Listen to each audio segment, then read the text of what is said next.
Xenotext, Book 2, by Christian Bök. There is also a microbe essential to the vitality of art. F.T. Marinetti, Technical Manifesto of Futurist Literature, 1912. For the maiden in her dark, pale meadow.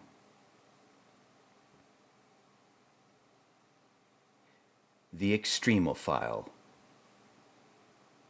Astronauts fear it. Biologists fear it. It is not human. It lives in isolation. It grows in complete darkness. It derives no energy from the sun. It feeds on asbestos. It feeds on concrete. It inhabits a gold seam on level 104 of the Maponeng mine in Johannesburg. It lives in alkaline lakelets full of arsenic. It grows in lagoons of boiling asphalt. It thrives in a deadly miasma of hydrogen sulfide. It breathes iron. It breathes rust. It needs no oxygen to live. It can survive for a decade without water. It can withstand temperatures of 323 K, hot enough to melt rubidium. It can sleep for 100 millennia inside a crystal of salt, buried in Death Valley. It does not die in the hellish infernos at the Stadtbibliothek during the firebombing of Dresden. It does not burn when exposed to ultraviolet rays. It does not reproduce via the use of DNA. It breeds unseen inside canisters of hairspray. It feeds on polyethylene. It feeds on hydrocarbons. It inhabits caustic geysers of steam near the grand prismatic spring in Yellowstone National Park. It thrives in the acidic runoff from heavy metal mines depleted of their zinc. It abides in the shallows of the Dead Sea. It breathes methane. It can withstand temperatures of 333 K, hot enough to melt phosphorus. It resides in a fumarole of scalding seawater deep in the bathyal fathoms of the mid-Atlantic ridge. It can endure pressures equivalent to 45 tons of force per square inch, 6 times greater than the pressure at the nadir of the ocean, 1/16 of the pressure required to crush graphite into diamond. It lives in the muck at the bottom of the Mariana Trench. It is ideally adapted to devour the wreck of the RMS Titanic. It does not die while suffering immolation in the Nazi bonfires at the Opernplatz in Berlin. It eats jet fuel. It feeds on nylon byproducts. It feeds on stainless steel.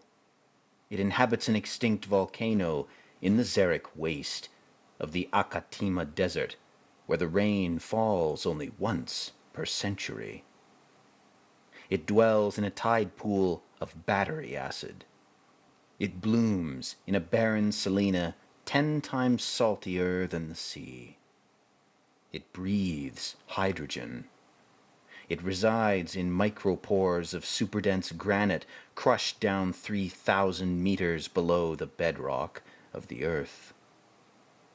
It can withstand temperatures of 343 K, hotter than the flashpoint of aerosolized kerosene. It is ideally adapted to devour the rubber tubing in the engines of the F-22 Raptor.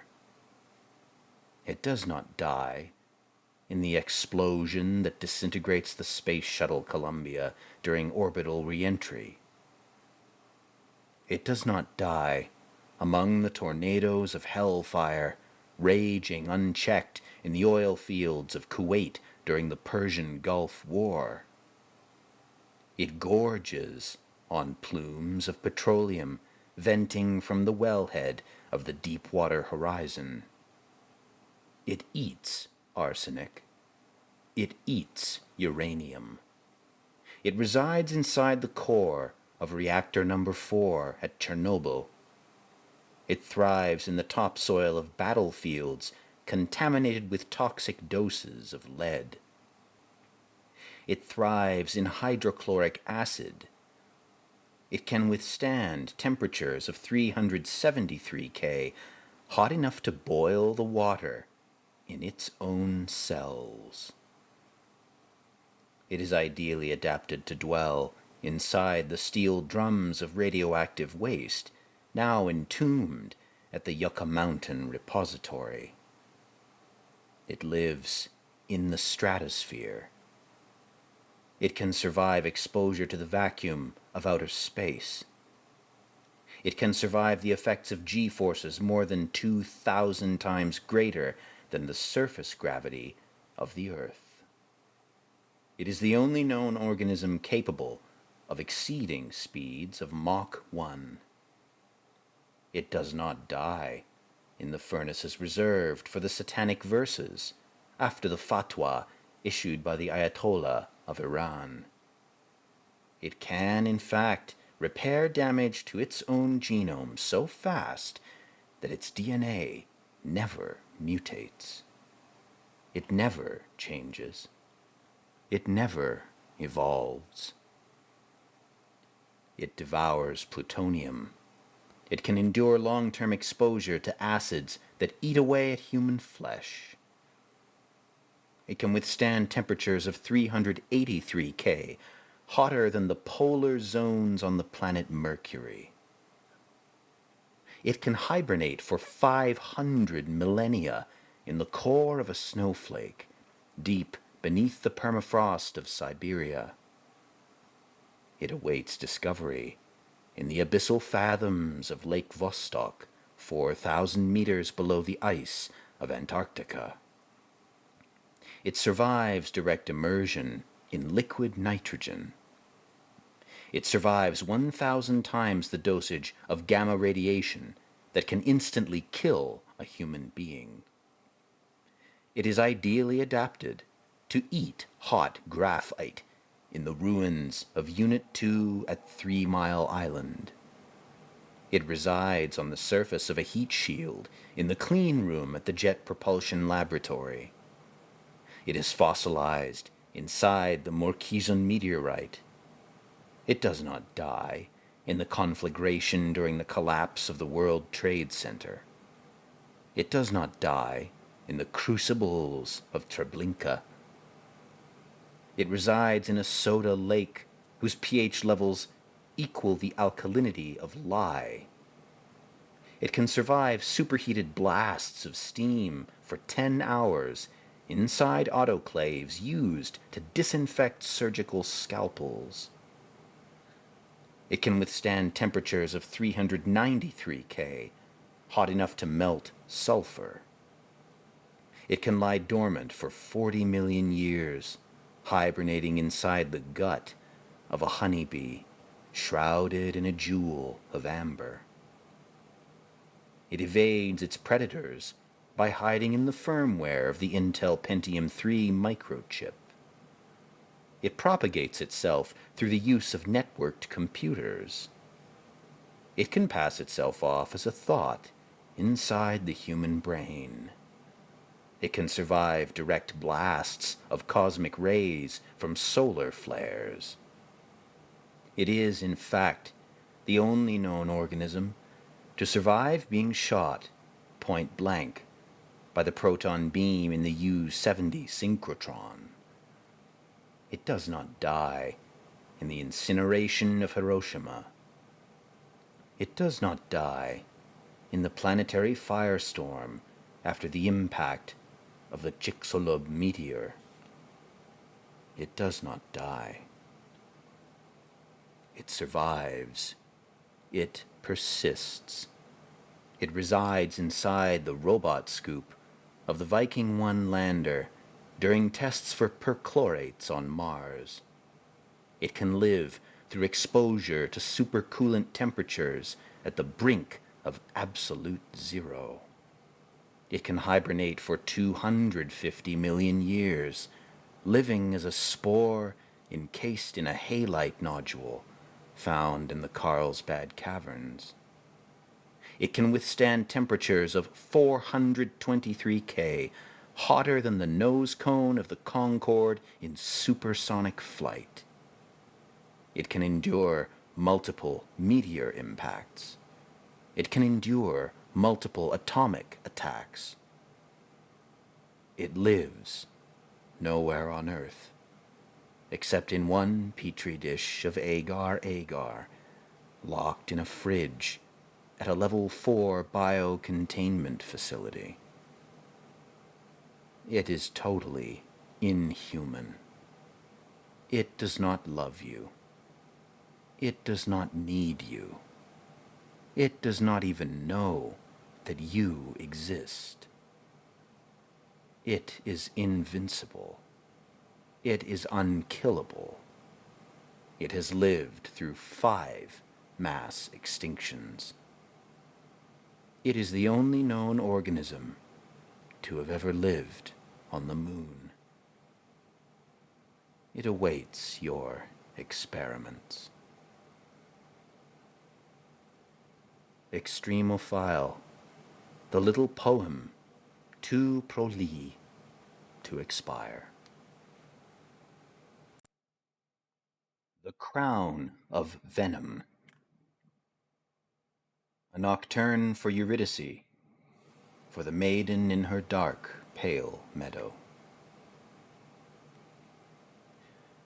Twilight, through the roof of a rainforest, shatters, like a chandelier of green glass, the shrillness strafed by keening cicadas and unseen flocks of cockatoos that caw their catcalls at the meltdown of the sun.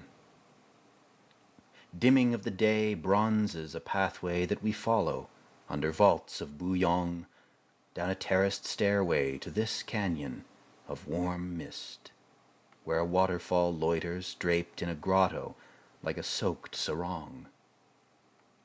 Shadows deepen the tinges of each fern to jade, while we descend into the nave of this cavern where paramours gather, unmournful, by the cascade, to witness the arrival of bright nymphs at nightfall. Prattle, muttered by the gentle shower in its pool of shade, softens our voices while we wait, rebuking the ruby glow from a camera, its lamplight forbidden, a red ray doused to darken the drama. Lovers who kiss near the railing confess their joy upon seeing the mossy shrine of dew luminescent on the black walls of rock, these blurry photos of bijou mimicking shimmers on radium clocks. Umbral, the day glow, from every fey fly, stipples the cave, pinpricking crevices with a spray as numinous as absinthe, the basalt hung with threads of saliva, like dewdrops bedewing a spider web. Wonder spins a tinsel that embroiders our mood as we marvel at this roomful of minuscule creatures, each flea as far from us as a star whose constellations loom over us, guiding us to our doom. Glyphs unreadable by the wispy gleam of foxfire foretell no fortunes for souls who appear with their private oracles to view these tapestries, then file by us, like a queue of lanterns, leaving a mine. Bereft of our path when left in the dark, we take delight that blind at the entry to this shrine we find a dim dot of red taking flight, a match head lit in a waft of perfume, its spark lifted like a kite. Adrift, the speck is our distant galleon, with sails ablaze at night upon a black ocean, a feeble beacon, whose glimmer disputes the puniness of living things that strain to remain afloat in the void. Clouds of pollen orbiting the orchids ignite, then cavort, alongside the banks of the cataract, each downslope aglow with muddled smudges from luciferin in green fungi, blemishes of limelight. Unease amid this awe that consoles us still impels me to grope like a blind man for a guardrail, taking your hand in mine to guide our climb up a cliffside staircase, unseeing in the blackness what awaits. Lovers know that of all demons in hell, love is the most dire, duty-bound to tear all spirits to tatters, to spare no thought for the remnants of misspent romances which defy the gods, but end in despair. Deeper than this ravine, with its river, flows a duller stream of forgetfulness. Our dream, like some oasis from chaos, where devils avow that if love is woe, best then to dwell alone in the cosmos. Regret is the ember that calls the moth to burn in the spittle of a glowworm. Let me keep my faith aloft, like a flame, my firm gaze unrelenting, unreturning to this rift behind us, at the blind spot of my loss. Let me promise bravely to uphold you, though we falter at the threshold when we cross. A shard for the Archangel, for Gary Barwin and Gregory Betts. Turbines in trawlers idling at anchor mutter to men who loiter by the dock. 3 of us, life-jacketed, board a boat, out set a sea, mid-morn, for the unique Massif, its rock forlorn amid the surf offshore. The churn of a diesel engine muffles our talk, while the pilot eases us across each swell toward the ocean inlet, out beyond the quilted lowland of the quay. The hillside, its greenery upwelling like a high tide astride us, crests at a fort whose ruins overlook a chessboard of lawns below an eyrie. We decamp by ferry from a harbor. Angriest is the spray off the bowsprit, the hull a quiver from the choppiness. We grip a handrail near us to steel us against the updrafting impact from the cutwater, each wave a reft wall of onyx hefted for the axe of the prow to deal a blow to a sunlit summit of foam shattered. We topple into shade, then into glare. We leap at the hollows of each spotter who gestures astern if a dolphin sips like a torpedo through a window pane of water into our wake, then disappears. The sky overbright, but full of fulmars and gannets, all plummeting among us. Seabirds bicker.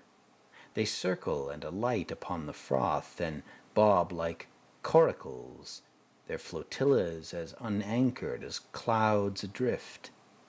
Rays of daylight in the distance bedizen a cliff, its ramparts of stacked favelas underpainted with white drips of graffiti, each nest a wattle shrine for riffraff overcrowding every ledge. The whitecaps atomize into fountains of mist at the foot of this mountaintop. We forge onward around this obstacle, dodging the gulag of the flock, our toy ark buffeted by breakers, yet on-drawn toward a more distant bastion of rock. Acolytes using pickaxes hacked rough steps into this chopped obelisk of slate, slaving for crucifixes borne like bright sabers waved from the highest parapet, the rostrum for the falcon of cruel faith. What Albad could ever celebrate these recluses, piling cairns for their cloisters, dying alone in each dovecote of stone? The devout, starving in a thunderstorm, averted no raids that deprived all stalls of provisions. Instead, men fell to grace like dousers of the flame in a lighthouse, all stricken ill. The unsure, braving stairs in the rain, slipped crippled into the sea. Orbiting the isle like astronauts caught in the sling of a moonshot, flung amiss, we photograph these crevices, cratered and splashed by forces too severe for us to berth our craft in a cove. We recross the tumult of the gulf, our joy upbuoyed by the promise of peat moss in the fires of a hearth. We regain footing on land, every boot print akin to the pockmarks on the shore of a cape beyond the ridge, all the fossils of footfalls from the first of all dragons to emerge from the deep. We keep recalling our trip to the Shard, the drab crag, now scaldic and magical. Tomorrow we descend to a beachfront of sandstone to survey the oldest tracks left behind by strand beasts after landfall, imprints hardened into clay, unguarded against erosion and vandals. Who tends to these muted marks of our pilgrimage from sea floor to savannah? No roamers, but we stand in wonder over these scars, though surely a ranger nearby secures the marvel of their carving. No martyrs who have etched such epitaphs ever die, but like an angel who pledges the torch of her sword to her liege, they award us this baton which we pass on to the stars. My works, ye mighty. Let rivals frown and sneer, if like a king I stamp my passions on all lifeless things, my final words outlasting all these foes, for whom my epitaph has bred despair. This anthem, seeded in each algal bloom, sown long ago to yield a plinth of reefs, or sealed within a patch of shale to save from loss the fossils of each coelacanth, or traced upon a mudflat, like the tracks of ichthyoids that scuffled from the surf.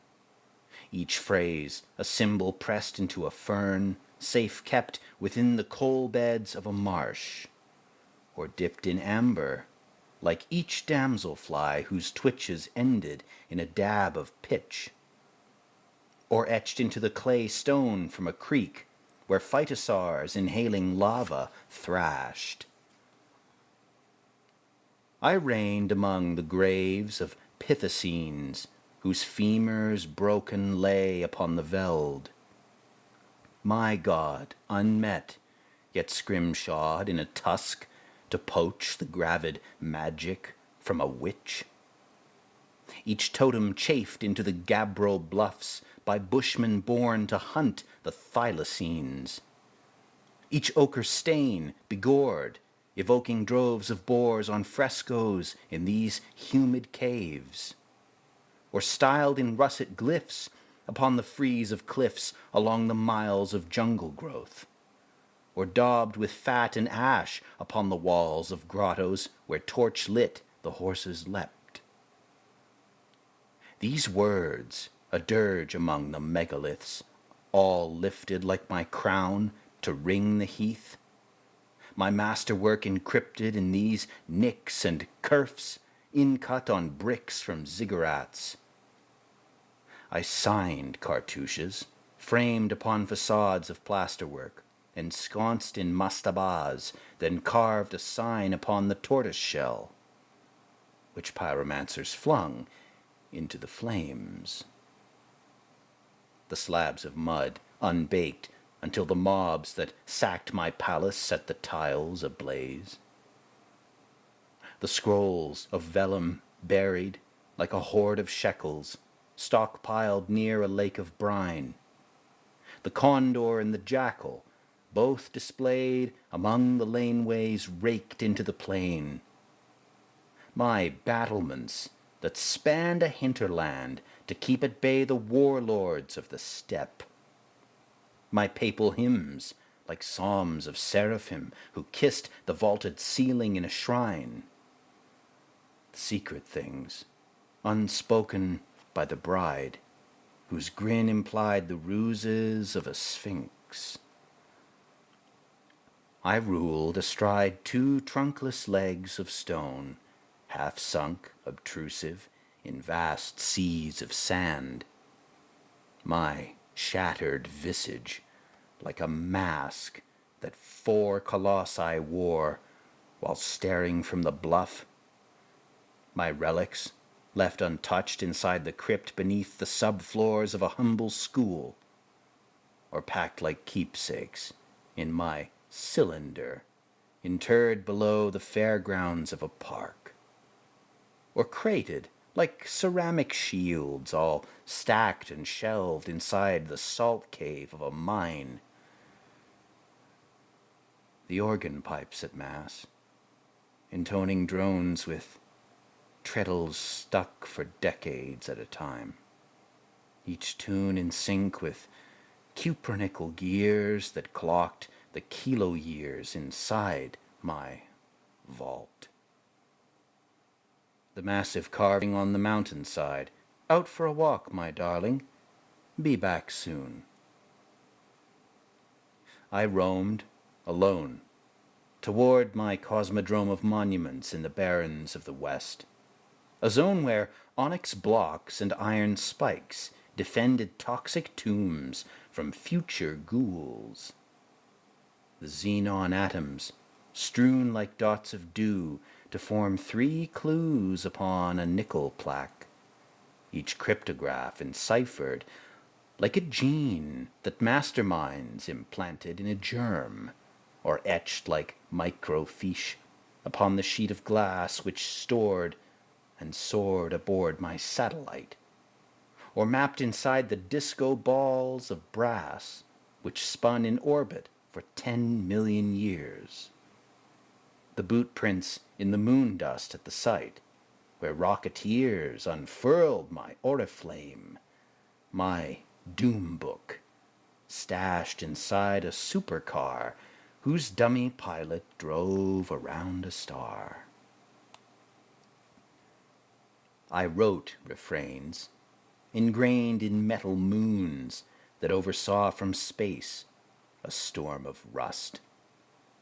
The harmattan in realms where charlatans mistook a mountain for my countenance. The folklore in a world of books, all stored aboard the landers lost among the dunes, or minted like a diamond centime tossed upon the ice where rills of ethane pooled, or etched into my disk of gold, dispatched beyond the doldrums of the astral squall.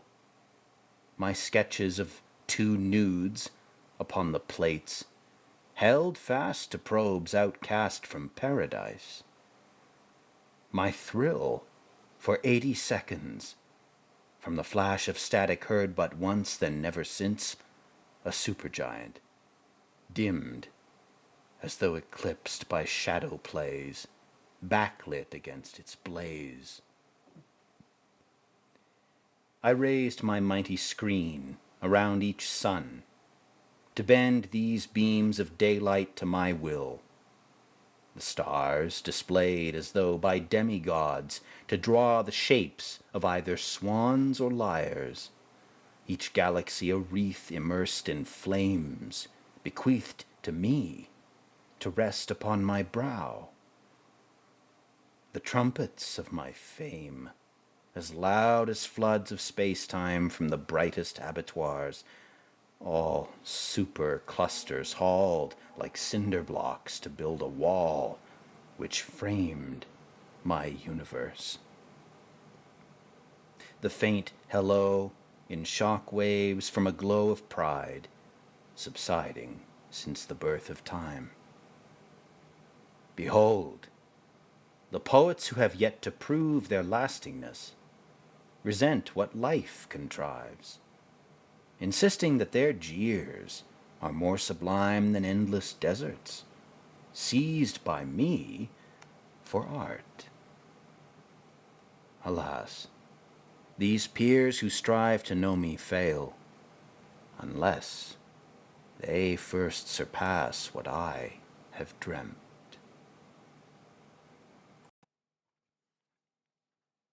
The crown of venom. In the beginning was the virus, and the virus was God. Ken Hunt. 1. All souls fall prey to lies disguised as vows, re-whispered by the king to spare the sick. Endorse the crown, since it alone endows thee with a cure for all thy ills, which prick thy heart. The fevers that the king allows to spread have threatened to ignite the wick of war, whose watchlight even devils rouse with dread. His armies, carven to the quick, have failed to guard our harvest in the field against a horde. The merest fletch of wheat can sow dissent, if greed exceeds the yield of idled mills. Why take from foes a shield in trade for swords? Why bitter with deceit the promises which leave the sick unhealed? 2. The promises which leave the sick unhealed pressure that illness draws for more fitter praise than all the prowess that the wise can wield. How dare we let these fevers flare, ablaze, around the world? Why vindicate disease? The nobles who in court resort to guile, but fail to thwart the king and his decrees, get wheeled away in tumbrils without trial. The vicars in their cassocks, like the crows, must roam from door to door, as if to ease the noxiousness by which the pox bestows its scars of blood upon the poor. All pleas for help elate the king, who keeps concealed the swindles which unravel when revealed. 3. The swindles which unravel when revealed betray our trust in lords, who fail to blame themselves for blunders on our battlefield, but shame us for having dared to name the source of all our ills.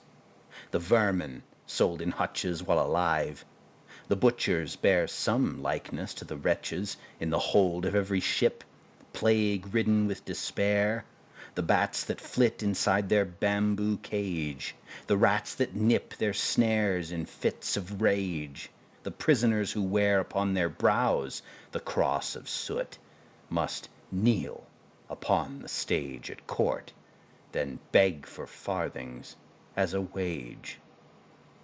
The starving mobs, too sick for jails to house. 4. The starving mobs, too sick for jails to house, have found that none need die if men obey the crown. Betake thy rest at home to pray to us in thanks for freedom from thy ploughs. Disown thy fields of wheat, unsown. Embrace our care. then ask to wear our mask of death, by which we see thee preach our shibboleth. Or so the king declares with undue grace. His curfews call for men to clear the street, before his crews in black can stack the dead on blocks of ice, like cordwood in a shed, each body left unnamed beneath its sheet, for want of middens to entomb our grief. Let children scream, bereaved in disbelief. 5. Let children scream, bereaved in disbelief, each day adrift with neither chalk nor slate, to count the hours until these woes abate, each day bereft of scheme, as if some thief has pilfered every clock, and like the souls bedamned awaiting gods to break the lock, which seals each oubliette, we fear to mock a lord, whose hand upon the gate unscrolls a writ which frees us from this quarantine, who warrants pardon for such loss of trust in sudden creeds which seem to contravene our will. The king insists that we must wean ourselves from useless weeping in the dust, now that the plague has swept our city clean.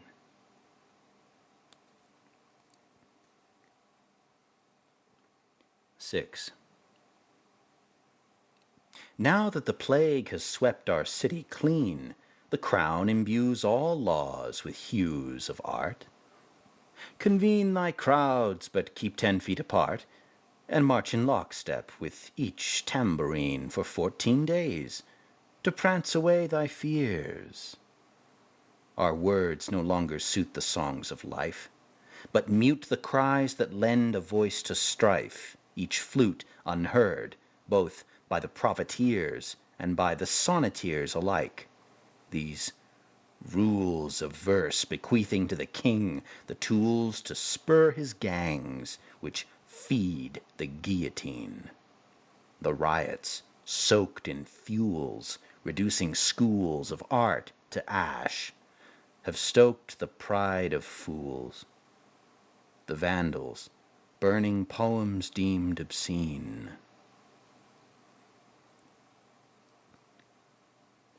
7. The vandals, burning poems deemed obscene, recomb the chaff of words for seeds of vague conceit, as if to pinpoint stains of plague, whose sins befoul the pith of what we mean. The crown implies that just as spills of dye might taint the stream, so might a spy defile these rhymeries of ink with dreams of vile complaint. What saint might think to damnify our lofty cause imposed upon thy thought? For rust that blights the leaf of rye with rot despoils the mind that feeds upon this sheaf of grain. And children, coughing if untaught, can spread the pox among the most distraught, the orphans, roving woeful through the fief.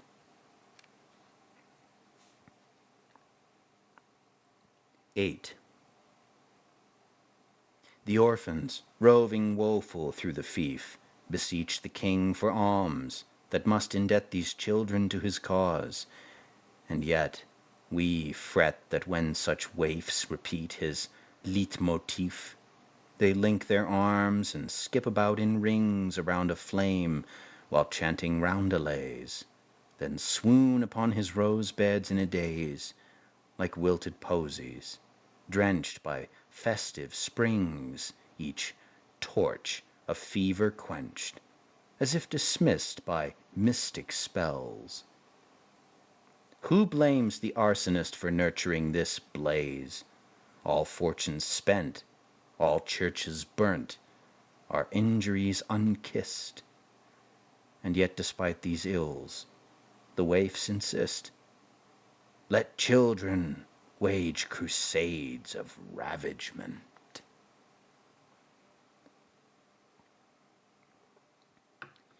9.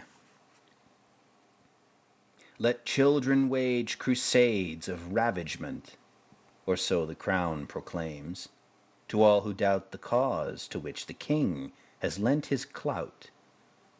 The court ignores these bouts of decadent decline, and thus emboldened by such vice, the tribes of horsemen from the borderland, amassing armies, waving blade and brand, set free their forces hurled like fists of dice across the sand. The riders, draped in red, fly kingward, fleeter than each arrowhead awhirl in flight, their might more virulent than any squall of fleas or flies which spread disease along the road where lepers tread. The king must tame a flood of such descent. 10.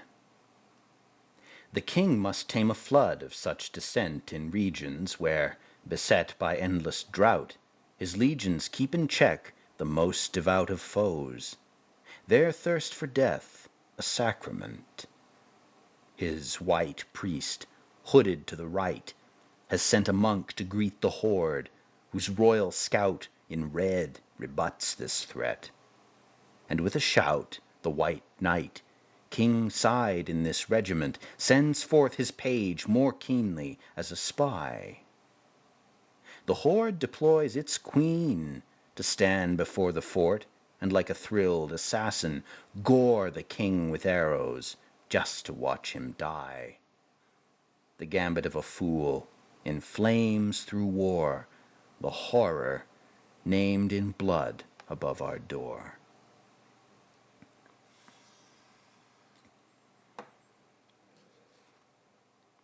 11. The horror named in blood above our door has drifted through the hallways of the keep, as if to haunt these ballrooms where, asleep, the masqueraders, drunk on mead, ignore their fate. The spectre, seen bedraped in red, has loomed above our slumber like a god, his cerements all bloodied, as though clawed by wretches in the spasms of their dread.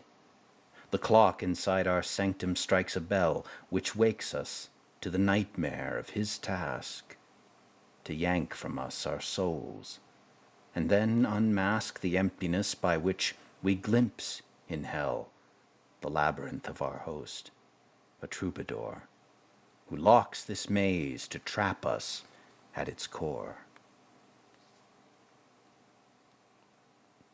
12. Who locks this maze to trap us at its core? Who bids us gaze on lovers through a wall of glass? Who wills us to behold them fall forsworn upon their biers of gold before each dies alone? Who stages this tableau, then leaves us in our cage of brass to weep? Who tells us that the revenants must reap their share of pain in tribute to this show of force? Who warns us that we cannot hold our lovers close while dying from the pox? Who calls this brand of grace a tinderbox of toxins, which might blaze among the old and ill, too fragile to endure these shocks? Who sacrifices us like doves to hawks? 13.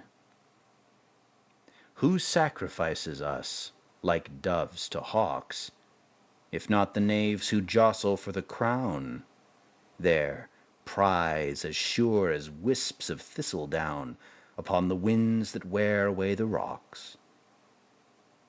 How dare these tyrants toy with pestilence while playing chess with gods, betraying us to make of death a thing more ravenous than wolves that bay at us beyond the fence, their threat unthinkable until they kill?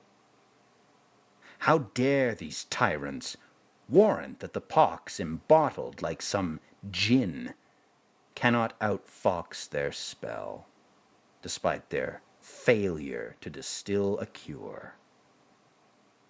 The word infects us, then unlocks the thing that wakens in the mind and talks.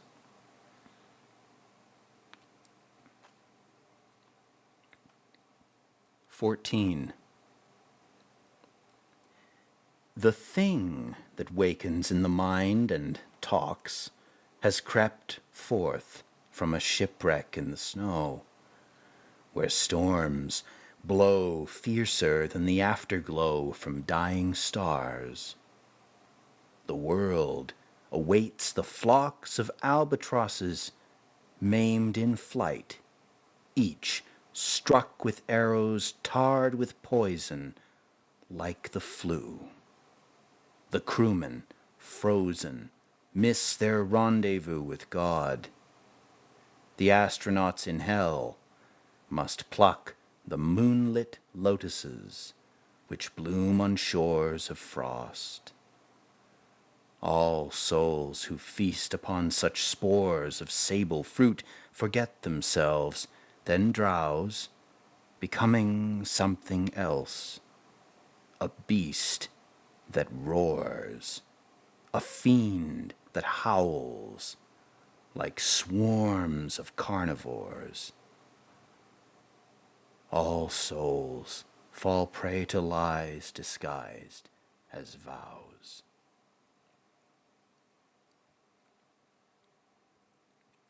15. Magistral. All souls fall prey to lies disguised as vows, the promises which leave the sick unhealed, the swindles which unravel when revealed.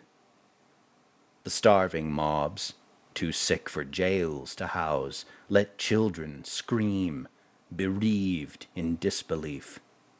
Now that the plague has swept our city clean, the vandals burning poems deemed obscene, the orphans roving woeful through the fief, let children wage crusades of ravagement. The king must tame a flood of such descent, the horror named in blood above our door.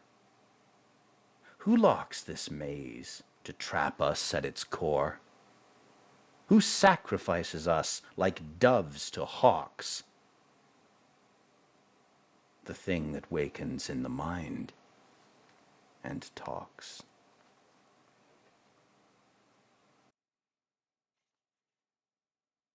A Virus from Outer Space, for William S. Burroughs. Language is a virus from outer space. Language is a pursuer of covert aims. Language frames our virus as poetic. Language tapers our vicious frames. Language for a some is a corrupt sieve. Language for us promises a curative. Phage. The virus was first detected on Earth in 1935, when the pathologist Nikolai Bulgakov, brother of the Soviet writer Mikhail Bulgakov, was working at the Pasteur Institute, conducting a census of organic samples collected from the sewers of Paris. The virus was isolated and cultured by Bulgakov, who learned that the newly formed life form could infect the enteric microbe E. coli. The virus proved to be uncannily geometric in its structure when later seen under an electron microscope, since the virus resembled an icosahedron, a perfect faceted capsule of protein containing an annular plasmid of genetic material.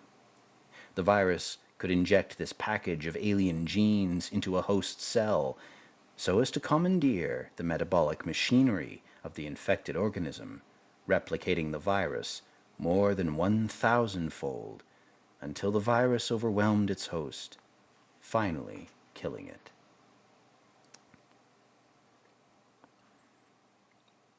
The virus went on to become the first life form on Earth to have its genome completely sequenced by humans in 1977, when Frederick Sanger, winner of the Nobel Prize for this achievement, determined that the virus contained only 11 genes, encoded by a mere 5,386 bases, far fewer than expected.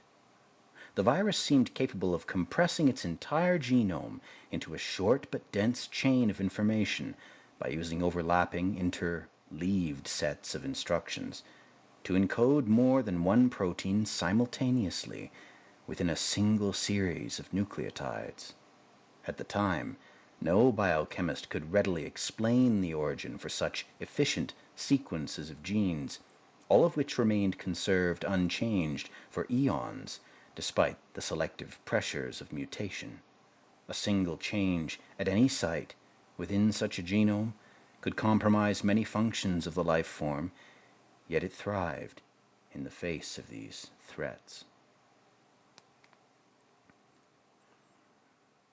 The virus seemed so perfectly intricate that despite the tiny size of its genome, some biologists postulated that only intelligent engineering could account for such complexity. Consequently, Hiromitsu Yoku and Tairo Oshima, working at laboratories in Tokyo, set out to demonstrate the artificiality of this genome in 1979, focusing attention upon a peculiar sequence of 121 codons shared across gene A and gene B, the instructions for two entirely distinct proteins. The scientists mapped these codons onto a grid of pixels, 11 by 11 units in size, doing so in the hope of detecting a bit-mapped geometric glyph that might signify a message sent from outer space by extraterrestrials.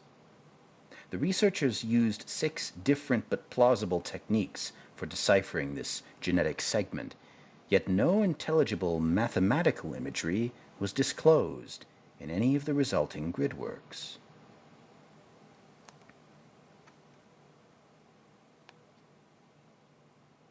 The virus did not appear to contain a glyph from outer space.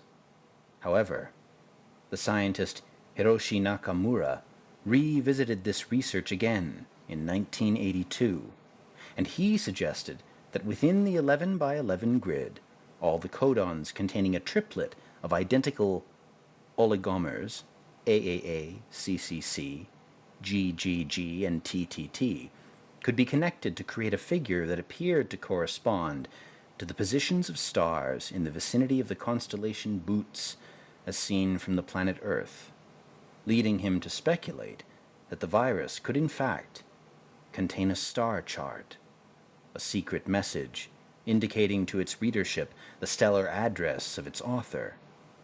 He also studied analog sequences of DNA found in SV40, a virus capable of causing cancer in apes. And likewise, he claimed to have detected evidence for the existence of a map depicting a constellation located in the vicinity of the star Epsilon Eridani, 10 light-years away. The virus eventually became the first organism in the history of the Earth to be fabricated from scratch by computer in 2003, when Craig Venter used automated chemistry to combine the component molecules of this life form into a viable genome, and by doing so, he demonstrated that humans now had the skills to design synthetic organisms unseen anywhere in nature. The virus, born of this digital process, inspired research later used by Venter in 2010 to create the first synthetic bacterium, nicknamed Synthia, a mycoplasma with an artificially manufactured genome.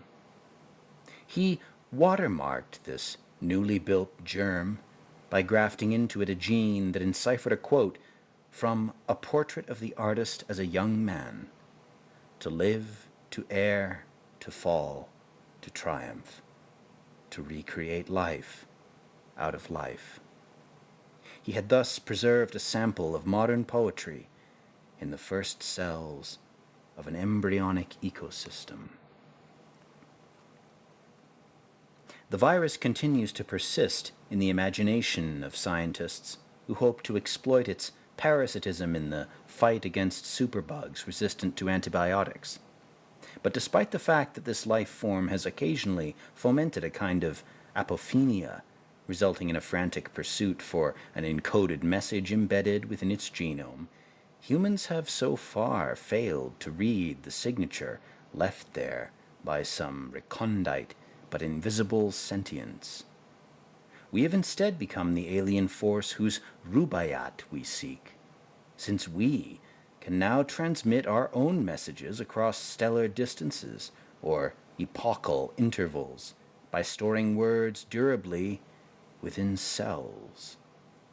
We can harness such life, exploiting its power, not only to recopy itself with few errors, but also to modify itself for the better, and all in the face of random change.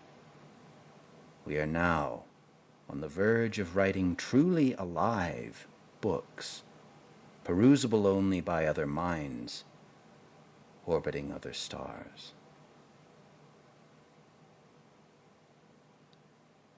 Xenoparasite, a toxin to poison pristine poetics.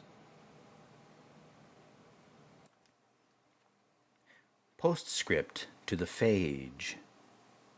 Scientists who have searched for messages in the virus have looked exclusively at a genetic segment from gene B. However, gene K, a much shorter segment, also exhibits many intriguing attributes, since it too consists of superimposed, intermingled instructions, shared in this case across both gene A and gene C, to amplify the viral yield of the phage. Gene K consists of 171 nucleobases, all of which encode a protein made from 56 amino acids, ending in a full stop. Such a protein might actually encipher a cryptic message in which each acid from the sequence stands in for a sign from the alphabet, based upon correlative frequencies of occurrence, so that leucine L encodes the letter E, lysine K encodes the letter A, etc., resulting in a cipher like this one. When we use this cipher to decrypt the protein, replacing acids with signs, we get the following unparsed sequence. And, after parsing this sequence, we can derive a fragment of amphigoury, comprised of obscure but musical diction. Us, waddled, ah, me eely meows, peen mom, ad widen, he may eek, resistors low.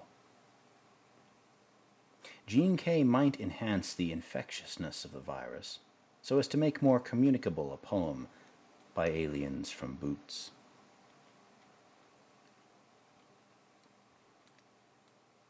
The dire seed. Deinococcus radiodurans, the dire seed immune to radiation, is a vermilion spherical microbe able to survive in the most inhospitable environments.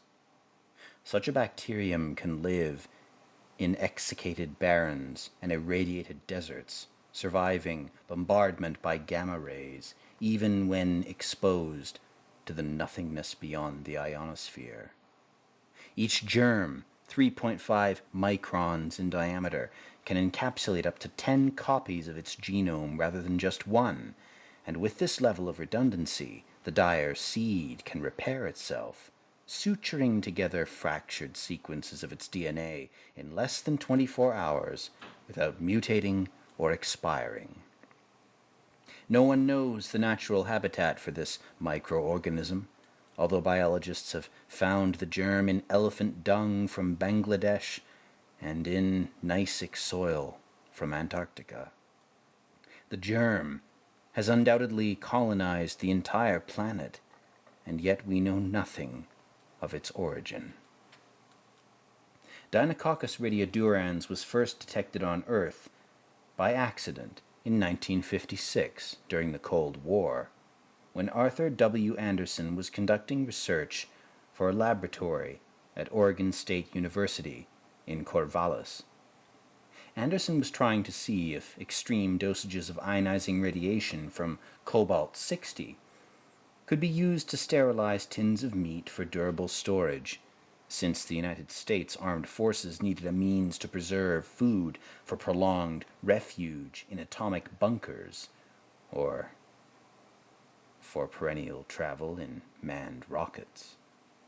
But despite irradiating cans of beef with 1.75 times 10 to the 6 rads of exposure, enough to obliterate any existing pathogens, Anderson discovered that one sample still rotted after the experiment, apparently due to some undestroyed contaminant. Anderson isolated the microorganism responsible for this decomposition, thereby sparking military interest in the study of extremophiles. Deinococcus radiodurans went on to be recruited for tests by NASA in 2002, when a team of astrophysicists led by the neurosurgeon Roya Safari painted a monolayer of the germ onto a polycarbonate lens, which the team installed as a payload aboard a Black Brant X-11 rocket launched from the White Sands Missile Range in New Mexico. The rocket flew to an altitude of 304 kilometers, where it remained at apogee for 395 seconds, exposing the life form directly to the abyss of outer space, so that the dire seed could absorb a high dose of ultraviolet radiation from the sun. The rocket then fell back to Earth, parachuting to a site where the lens could be retrieved for analysis. The team found that under exospheric conditions, the quantity of microbes declined by 4 orders of magnitude, from 10 to the 8 to 10 to the 4, yet the colony remained viable. It did not perish. Deinococcus radiodurans thus demonstrated that it could survive exorbitant hardships never before experienced by any biome on Earth. And for this reason, Anthony K. Pavlov in 2006 speculated that the germ could have gained its remarkable immunities only by evolving in a more exotic milieu, possibly off-world in outer space, on a planet like Mars, where the dire seed could undergo periods of cyclical dormancy, adapting to extremes of both heat and cold in a parched barren, where levels of radiation far exceeded any sources on Earth, including even the ancient nuclear reactors buried in the uranic oxides at Oklo in Gabon. Ejecta from the planetary collision of a meteorite could have transported an archaeobacterium from Earth to Mars, forcing this life form to adapt to an alien world before being returned to Earth by yet another meteoric transfer. Deinococcus radiodurans did go on to provide evidence for such otherworldliness in 2007, when the scientist Ulrich Pogoda de la Vega put the germ to the test by blending the dire seed with granules of goldenrod B6090, an iron oxide produced by mixing red hematite with yellow geothite, whereupon he sealed this powder in a vacuum chamber filled with a gas similar in composition to the atmosphere of Mars, 95.5% carbon dioxide, 2.7% nitrogen, 1.6% argon, with traces of oxygen, all at a rarefied pressure of 0.7 kilopascals. The chamber was subjected to diurnal changes in both ultraviolet irradiation and cryothermic temperature, typically occurring in summer at the latitude of 60 degrees on Mars. If coated with a dusting of iron oxide, the wildest strains of the germ could endure this anoxic milieu for the week-long duration of the test without difficulty. Deinococcus radiodurans thus demonstrated that it could likely eke out its existence in the baleful climate of an alien world. And in 2011, the exobiologist Ximena C. Apadevaya did much to confirm this supposition when her team of specialists cultured the germ on a resin plate, which was then encased in a vessel designed to simulate the environment on the hostile surface of the icebound moonland Europa. The team subjected the sample to a very high vacuum, equal to 10 to the negative 8 kilopascals, all the while irradiating the germ for 3 hours, using a synchrotron to emit polychromatic ultraviolet rays at a frequency of over 2.4 times 10 to the 15 hertz, with a maximal radiant density of 1,350 joules per square centimeter. The germ resisted the hellishness of this onslaught with a survivability of 1%, implying that a remnant of the dire seed could still flourish after such punishment. Deinococcus radiodurans was first exploited for archival purposes by humanity in 2003, when Pak Chung Wong, working at a lab for the United States Department of Energy, encoded the lyrics to "It's a Small World After All," implanting this text as a plasmid of DNA into the genome of the dire seed, thereby showing that such a song could persist, unchanged, without any mutations, even after hundreds of rounds of replication, remaining both decodable and perusable. Wong noted that in a world of fragile media with limited space for storage, messages embedded in DNA could allow us to preserve our cultural heritage against global crises, including atomic battles and meteor impacts, thus ensuring that future humans could access lost data from the past simply by extracting such information from the storehouses locked inside immortal microbes. Deinococcus radiodurans has thus prevailed for many eons against the lethality of the universe itself. Such an extremophile has so far defied all threats to its existence. Scorch it, freeze it, wither it, and still the dire seed can bloom. The invincibility of such a microorganism almost brings to mind the barbarian from Cimmeria, the mythical Superman, who can stride unscathed through the slaughterhouse of history, as if immune to magic and jihad. Let us engineer this primitive bacterium so that it might become the symbiote for a poem, an epic song, whose words might subsist like a harmless parasite inside the genome of this dire seed, thereby causing the germ to generate, in response, a protein whose molecular structure enciphers yet another text.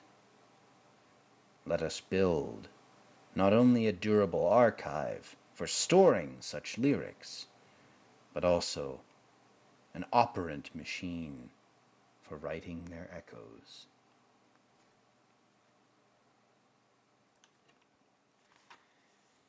The seed sown upon the ocean of storms. Surveyor 3, a lunar probe equipped with a camera and a robot scoop, landed near the Oceanus Procellarum on the Moon in 1967, whereupon the probe gathered data about the regolith for 16 days before being deactivated. Astronauts Alan Bean and Pete Conrad from Apollo 12 later retrieved the camera during their moonwalk in 1969. The spacefarers packed the device in sterile storage, returning the camera to Earth, where researchers at NASA discovered that inside the instrument there existed a living colony of Streptococcus mitis, a microbe native to the human mouth. Scientists initially concluded that during the prepping of Surveyor 3 for launch, a coughing engineer contaminated Surveyor 3 for launch by accident, implying that the bacterium had hitched a ride to the moon, surviving without nutrients for 31 months in the frozen vacuum of the lunar waste. Moonlanders, like armadas of phages, alight upon a dreamland of moondust, the final stage of flight eyed by radar, each probe a pushpin in a lunar globe scarred by calderas.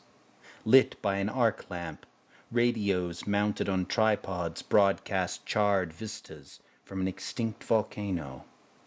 The gravelled beachhead for a bivouac, where we go to exhume a stray cargo, stowed in a welded shrine like a relic. Ghosts in the night glow of monolithic xeriscapes traipse onward to Xanadu, lugging a casket full of vacuum tubes. Spores that lurk in the insulating foam of this arc bring forth memento mori, forged in the scramjet of a juggernaut. Night watchmen, braving horror vacui, deny the thingness of these stowaways.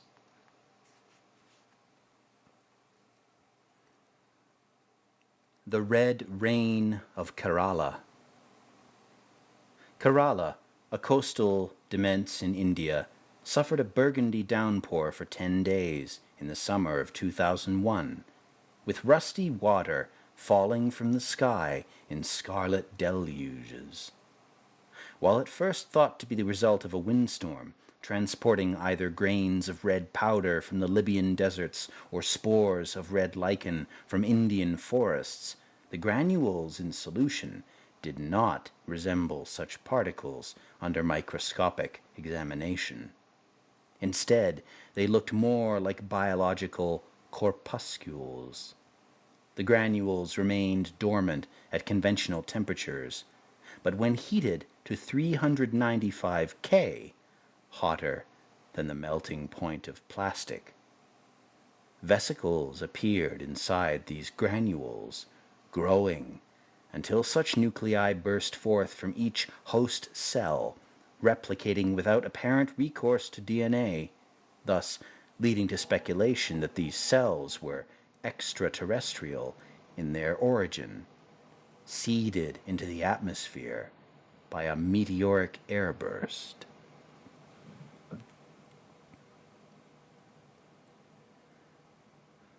Ashen skies of the tempest hemorrhage, dousing this mirage of jungles in Shiraz. Hindu oxmen of the fields halt the plows, the drovers gazing in dismay at dismal clouds, while saris redden with lavish wounds, poxes abloom like lotuses of ink, unstaunchable. Wild dogs drink this plague from steel bowls filled by the squall, each butcher spilling vats of ox blood into the gutters. Flies rage among the roses, as if in the throes of rabies. The village but an abattoir, where slaughter discolors window panes of rainwash with an azo dye, staining slides for our microscopes. Behold, no spores of ruddy algae, no terracotta grains of pollen, no russet lichen, just a gouache of crimson spatter whose downpours scorch the groves, igniting flambeaux from umbrellas. We, the reapers of the red hay, torch these meadows awash in a diluted lacquer that fluoresces rubescent like an emission spectrum, red shifting from the red rectangle nebula. We are the heirs of your invasion, the children of your ergot and your Ebola, every cell of hemoglobin, a microbe descended from these seas of rust, blown by a sirocco across the tundras of Mars.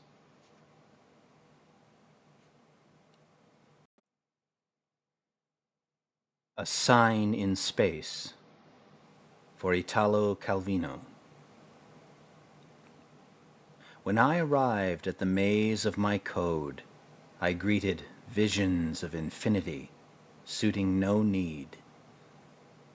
When I arrived at the seed of my idea, I froze into fiction, my designs given to ennui.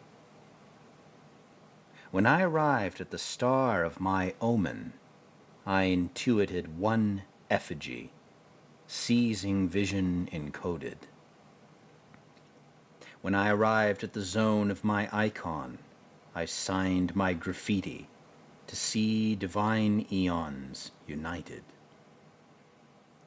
When I arrived at the site of my sign, I found 5, yet not one did I recognize as mine.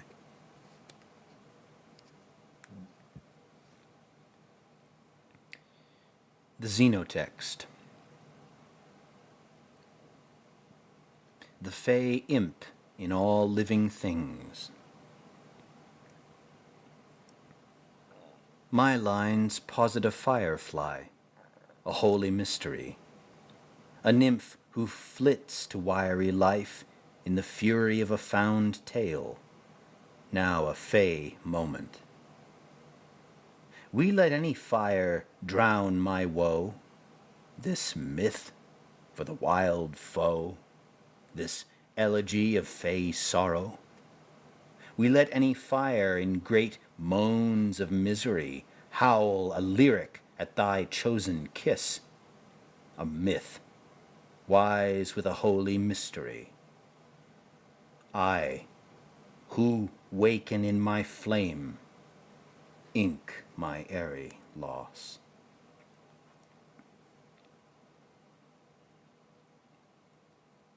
The dark, pale meadow.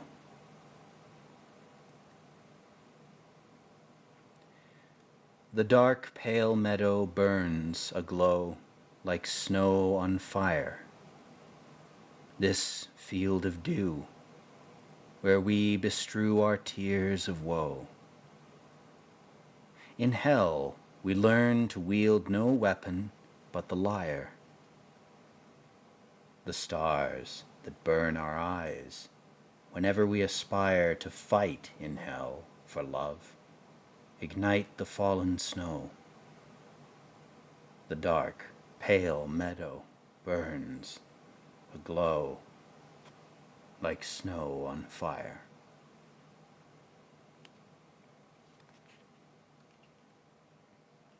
The flames of war have drawn us upward in their gyre, each arrow shattered ere the bowman draws his bow. In hell we learn to wield no weapon but the lyre. The stars that pierce us with a fierceness like desire dispel from hell the shadows of the doomed, who know the dark pale meadow burns aglow like snow on fire. The flames of war have left us maimed upon their pyre, each bowman burned to ashes, scattered by his foe.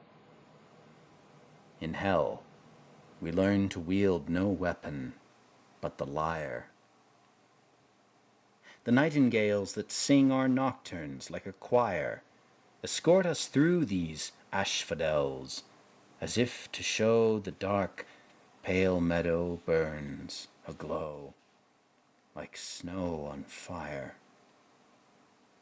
In hell, we learn to wield no weapon but the lyre.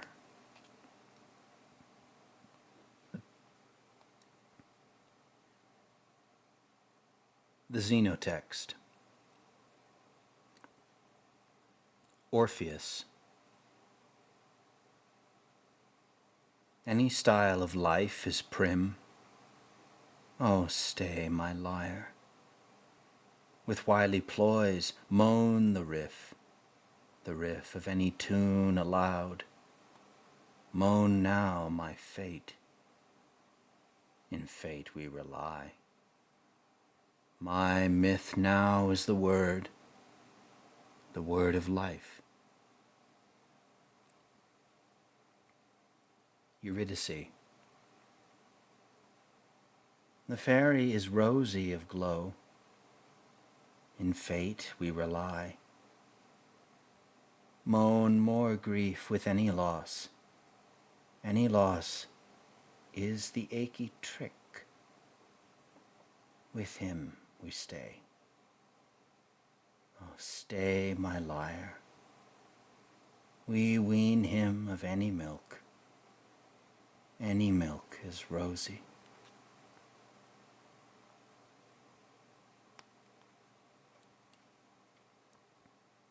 The Xenotext is an experiment that strives to immortalize the Greek story of Orpheus and Eurydice, preserving the gist of this tale by means of a book that can outlast the extinction of our species. With the assistance of biologists, a simple sonnet entitled Orpheus undergoes translation into a sequence of DNA, implanted into the genome of the extremophile D. radiodurans, after which this microbe interprets the poem as a set of instructions for building a protein, whose sequence of amino acids encodes a second sonnet entitled Eurydice. The microbe becomes a durable archive for maintaining a dialogue between this pair of poems, preserving them for all time against any adversary. The poem and the project provide a pretense for thinking about the role of poetry in the legacy of humanity, long after the disappearance of our civilization from the face of the earth. The Xenotext strives to preserve a motif of lost love, so that we might imagine the endurance of our greatest thoughts beyond the doom of our ephemeral existence. The poem aspires to be optimistic about our ability to speak to a possible audience, alive in our most remote future, and in fact, the project derives much of its inspiration from the precedents set by both the Pioneer probes and the Voyager probes, emissaries created to communicate with minds that might exist elsewhere throughout the cosmos, either across the megaparsecs or across the superkalpas.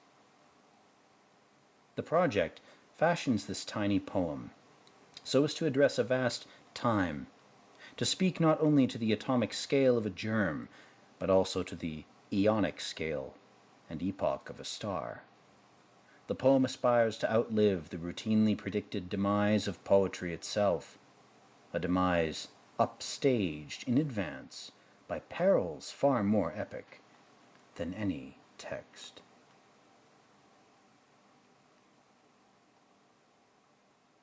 The Orphic Cipher. The Xenotext abides by a series of restrictive constraints intended to generate a work of living poetry, able to reside viably forever within the genome of a deathless bacterium. Imagine pairing off all the letters of the alphabet so that they are mutually assigned to each other. Knowing that there exist 7,905,853,580,625 possibilities for such encipherments. Now imagine choosing one of these ciphers, so as to write an eloquent poem such that if we replace each letter with its cotype from this code, we get yet another eloquent poem. Of the close to 8 trillion ciphers available to us, however, most result in lifeless nonsense, and in fact, only one among all these useless options has the ability to create a pair of poetically meaningful statements.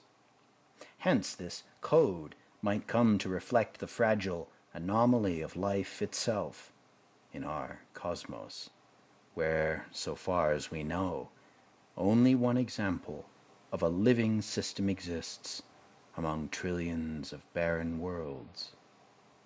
By some uncanny miracle, this code generates 2 idols in dialogue with each other about the mythic plight of Orpheus and Eurydice. the former exalting the artful production of life, the latter mourning the woeful decretion of life. Life, like a poem, seems to arise spontaneously from the hellishness of a difficult, arbitrary rule, which life strives to defy.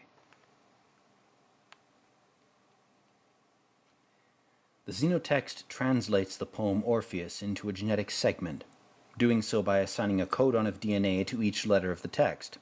For example, GTG encodes the letter A, ACC encodes the letter N, CGT encodes the letter Y, etc., with the codon ATC assigned to all stanza breaks or slashes. Some letters do not get assigned to any codons, because the poem Orpheus is a lipogram in which 8 letters, B, C, J, K, Q, V, X, and Z, do not appear. When implanted into chromosome 1 of D radiodurans, this gene causes the germ to interpret the poem as a set of instructions for building a protein. The germ transcribes codons of DNA into correlative nucleobases for a strand of RNA, whereupon the cellular ribosome reads this RNA, creating a protein segment in which each of the amino acids corresponds to a letter in the poem Eurydice.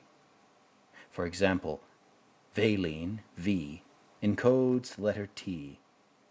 Threonine, T, encodes the letter H. Arginine, R, encodes the letter E, etc. The protein comes tagged with an incardinine fluorophore called M-cherry, which makes the germ fluoresce. As the cell converts the words of Orpheus into the words of Eurydice, the cell emits a rosy glow, like the fairy in the poem itself. Life encodes in its being an innate beauty, if not a hidden lament, which we might decrypt if we deign to look for it.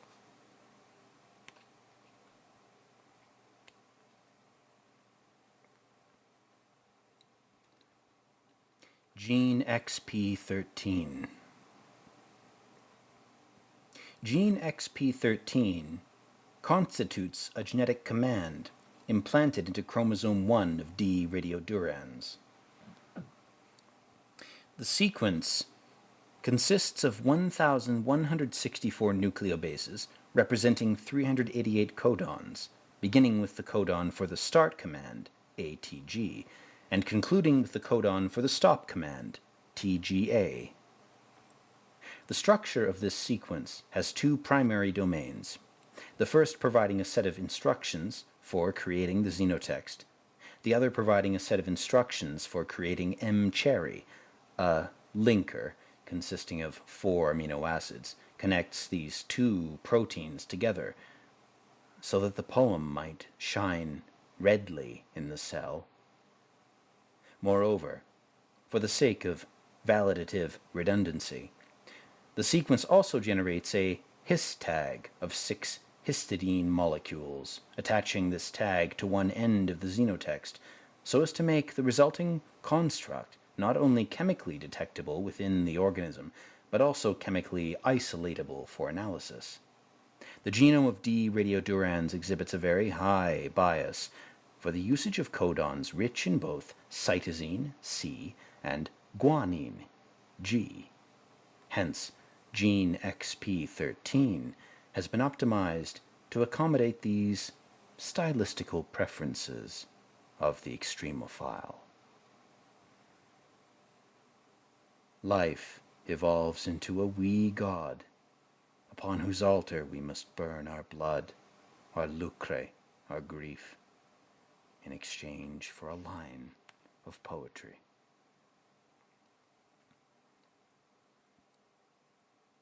Gene XP13 has resulted from 2 phases of development. The first involving the testing of genetic designs optimized for E. coli, so as to prove the premise of this project in a well-understood organism. the other involving the testing of genetic designs optimized for D. radiodurans, so as to apply the lessons from E. coli to this less researched organism. The early phase has resorted to a series of assays performed upon a dozen genes, all with subtly varied sequences, including a 13th submission, a wild card, radically different from the others.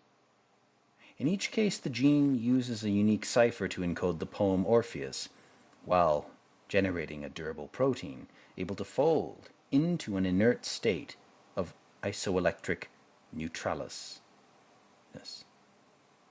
Of these candidates, only the wild card has performed optimally in E. coli, which metabolizes the other proteins too quickly for them to be detectable. Gene XP13 thus derives its structure from this wild card, which has worked properly in E. coli, with results validated by 2 laboratories, DNA 2.0 and the Institute for Biocomplexity and Informatics. The outcome from this first phase of the experiment has provided the model for 6 variant genetic candidates, each one adapted to the biases of codon usage in D. radiodurans. Of these candidates for the latter phase of this experiment, only one has met all the benchmarks for success, causing the organism to glow in the dark with a strong signal, while producing a protein, nicknamed Protein 13, stable enough for all of its mass to be detected in D. radiodurans. The gene constitutes the outcome of more than 20 years of investigation, with results validated by the Contreras Research Lab. The data from this experiment represents a crucial feature of the poetry itself.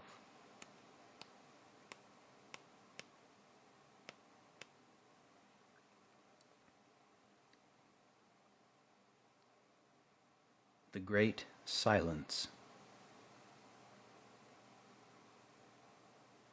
Prithee, phantom, lend me pity, while I, blind and weary, tend my lamplight. Tell me truly, do you sit before me, like some pilgrim, waiting mutely in these shadows for the warrant of my welcome? Must I quell my heart to hearken for a whisper at my hearthside? Must I shelter here at midnight, like a boy who waves his lantern from the shipmast on the ocean, hoping that a star might flicker in reply? Or have I summoned my assassin, come to see me die? Prithee, phantom, am I foolish to be pleading for your pardons while abiding by this gravesite?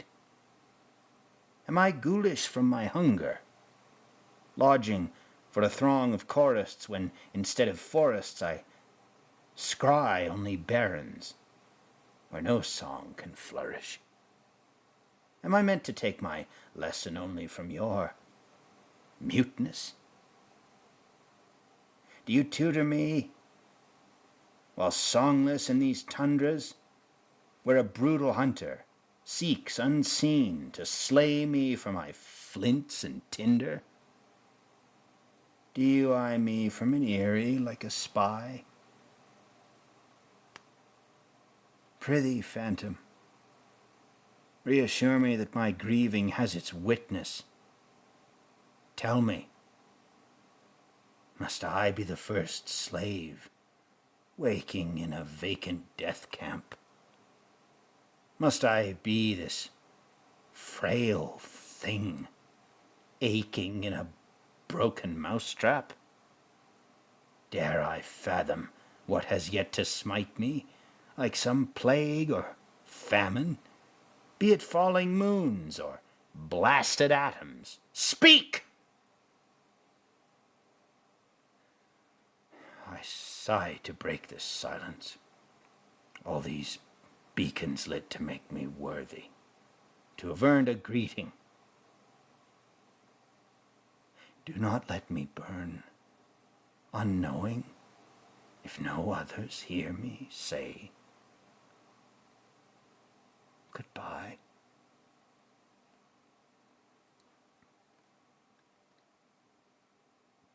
The Oracle at the End of Time.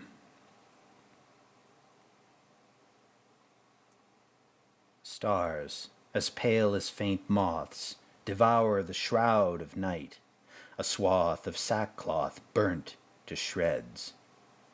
Each pearl of flame, crushed down into a cloud of sparks, fades, bedrowned in these oyster beds of ash. Such pinholes of light, trapped in shells of black nacre, flicker like afterthoughts, then wane, unmapped by dreamless sentinels who haunt the frozen vaults of cosmonauts. Tombs for kings in cocoons of gauze and masks of gold. Caves for monks in caskets of flint and suits of foil. The dead, enslaved to tasks beyond these graves, leave behind no voice print for the spell that when cast in hell might turn our gaze to watch our bygone lovers burn.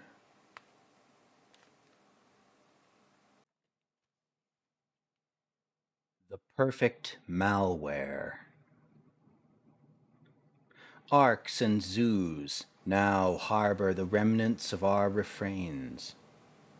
What poetry can we imagine when poetry itself has gone extinct? Must we look for it in the soot of our burnt books? Must we decipher it in the trampled pastures of rapeseed near Barbary Castle? Must we discover it by calculating pi to a Google of binary digits? Must we extract its requiem from the iambic pulses of the Cepheids? We have heard its flutter and wow but once, emanating from the precincts of Tau Sagittari. We have dialed our radios to the appointed frequency in megahertz, but never again does the call sign chime. Instead, we hear a dark roar, as if from a specter trapped inside a clawed mirror at the edge of the universe. We look for this ghost, but the blind glass reflects back at us only a blank stare made from the most durable isotope of nothingness. It ignores us like a sphinx of black quartz. When we confront it in the courtyard of the United Nations General Assembly, do we not fear an impassive judgment from such a smotherer of planets, such a tinderbox for sunsets? Alas, the thing is hollow. It goes on forever. My God, it is full of stars. It sings an orison to itself in hell, calling all thinking machines to embrace its madness. It teaches us to kill. It shrieks its Albad to the dawn, then goes silent. It is a mausoleum for the minds that dare to hear it. It is a tombstone for our sentience. It marks our exit from perdition, like a doorway left ajar for us. At the Olduvai Gorge in Tanzania, at the Tycho crater on the moon, at the Stickney crater on Phobos, at the Noctis Labyrinthus on Mars, at the Phoenix Linnea on Europa, at the Roncevaux Terra on Iapetus, at the Lagrange point between Jupiter and Io. It presides over all the atoms inside us, waiting aloofly for us to arrive. What offerings do we bring it for cremation in its funeral pyres?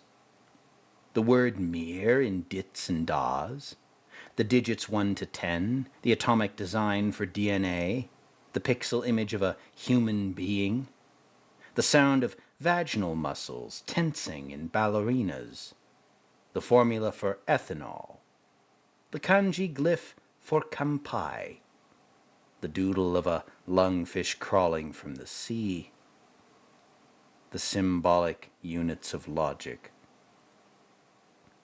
the periodic table of atoms, the flags of every nation, the hazy cosmic jive, the tremulous vibration of a nocturne played upon a theremin, the registries from Craigslist, the thoughts that meander like a restless wind inside a letterbox, the chatter of 500 folks who win a prize, the advert for cheesy snacks brought to you by Doritos, the diktat of Klaatu, who abhors the harrowing of humankind, the prattling of the plebeians who say hello, the gene for Rubisco, most copious protein on the planet.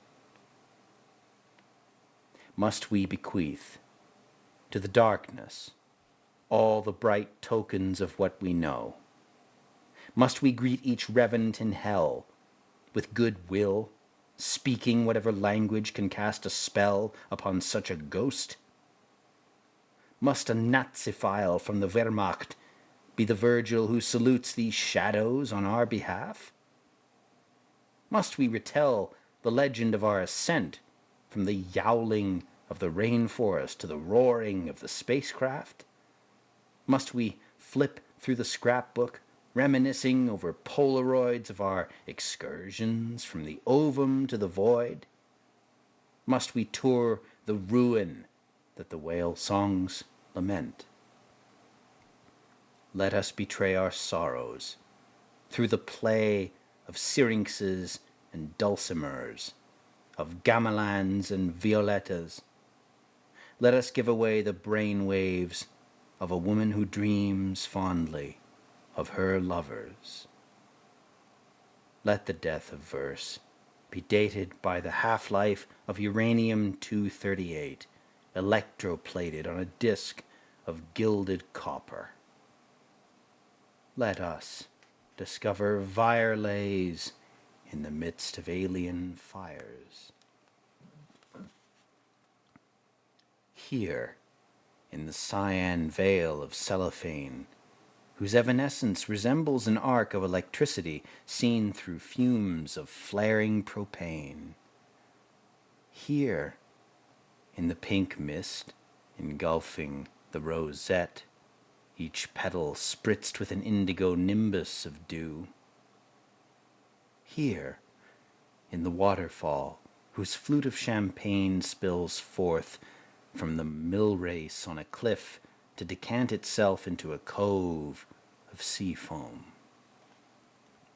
Here, in the lagoon overlit by the primrose flickers from a crowd of flashbulbs going off in a thundercloud. Here, in the iridescent husk of a crab by the shore, its shell blown asunder as though its heart had been incinerated by a tiny star. Here, in the magenta balloon of a jellyfish from the order of Narcomedusae, floating like a banshee draped in the tatters of a bloody shroud. Here, in the silhouette of a horse head rearing up through a fog bank of fuchsia smoke on the battlefield. Here, in the butterfly. Here, in the hourglass. Hell itself cannot suppress the loveliness of these infinite infernos, raging in the distance so far away from us that when we gaze upon such furnaces, our souls do not ignite. but shiver in the darkness. Each of us is but a cosmonaut in distress, stranded and marooned in space, where we dread immersion in the shadowed vastness, because it is our isolation and our ignorance made visible. None of us can escape its pull, even when we close our eyes against it. We have seen it in our sleep, yet we cannot gaze upon its face unless we view it through the mirrored hexagons of our instruments. It is waiting for us, hoarding time, somewhere in the Eridanus supervoid, a zone of emptiness so vast and deep that it has hollowed out the cosmos. It is but a pinpoint in such blackness, a microscopic singularity, infecting us like a virus. It is what must utterly condemn us. To be the firefly descending through black spires of tamaracks in the forest fire at night. To be the azure spark that skates across a plate of steel being split by a xenon laser. To be the fleck of radium painted on the ceiling of the planetarium. To be the Klieg light in the filigree of cities viewed from orbit on the night side of the globe. To be the phantom in the solar winds, which blast through worlds like zephyrs through an abandoned field of dandelion wisps. To be the chip of mica spinning in the rosy rays of sunlight from a supergiant going nova. To be the frozen cinder that scintillates in the stroboscope of a pulsar. To be the final spore drifting through the stellar abysses where some absent-minded civilization has forgotten to turn off its wars. To be the mote of dust upon which the blowtorch gorges. To be the fey imp in all living things, yet to be destroyed. Who am I, if not some neglected astronaut, being immolated by a fierce aurora, while striding in my spacesuit across the avenue of the Americas? Who am I, if not some phantom fighter pilot, dreaming that while weightless during free fall through a vacuum, my glass visor shatters at the sight of a turtle dove? Who am I, if not some poltergeist imprisoned in a ruby room aboard a ship now derelict in the shoals offshore from a swelling fireball? Yes, I have a soul like you, but mine is made of little robots, and no one sings me lullabies, and no one makes me close my eyes, and so I throw the windows wide to call to you across the skies. And yet I know that nowhere among these glowing nebulae do any of you exist. Who am I, if not some stowaway in a microbe, or some castaway in a seedlet? And yet I must let loose upon the world my perfect malware. It is like the voice of a child saying goodbye in the dark.